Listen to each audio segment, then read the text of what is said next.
I thought I knew a lot about Stanford because I've been here almost 20 years as a faculty member, and I was also here as a graduate student.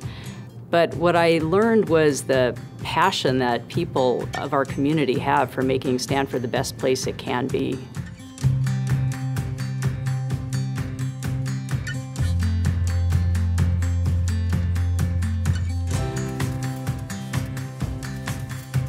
We receive proposals from staff members, faculty, postdocs, undergraduates, graduate students, and even alumni.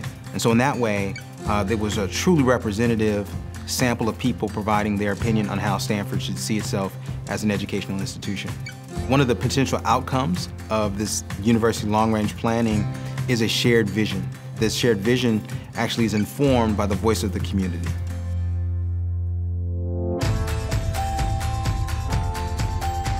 We read about 1,000 ideas and proposals that were submitted to our area steering group. We discussed them and we identified broad themes, and each of those themes is covered in a separate white paper from our area steering group.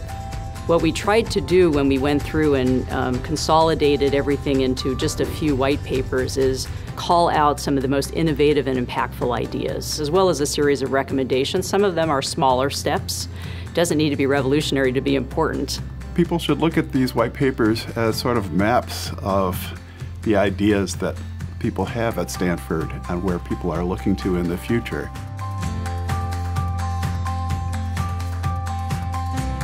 Education is a really broad descriptor. You have everything from who we should be teaching, who should be teaching here at the university, to what kind of classroom we have, what kind of technology we use. Education has been around for a long time. We're following processes that we've used for centuries. And now is the time to really do something bold and to revisit how we modernize education. A theme that emerged in the education area involved a refocusing on learning. Many call for Stanford to be a world-class learning institution, a place where we invent and try and improve instructional practices that we can then disseminate broadly. What we envision for learning is that Stanford would be as recognized for being a pillar of learning as it is a pillar of research.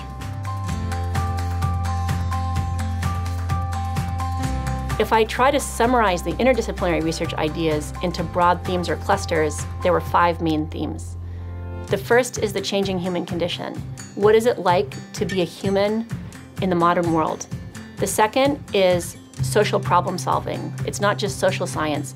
It's really about amplifying Stanford's impact on social problem solving more broadly. The third is technology plus humans. This would include data science, artificial intelligence, robotics. The fourth would be biomedicine plus X. The fifth would be sustainability. In fact, sustainability is so compelling that we didn't just write a white paper with our own area steering group, we wrote one jointly with the other area steering groups. We also got a lot of proposals about how we do research at Stanford.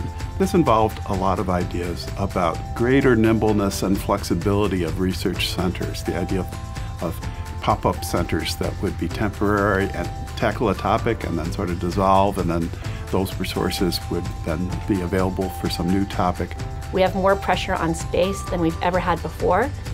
The research that we're doing requires more expensive equipment than it's ever required before, and that equipment is useful to people from many different disciplines in ways that it hasn't been before.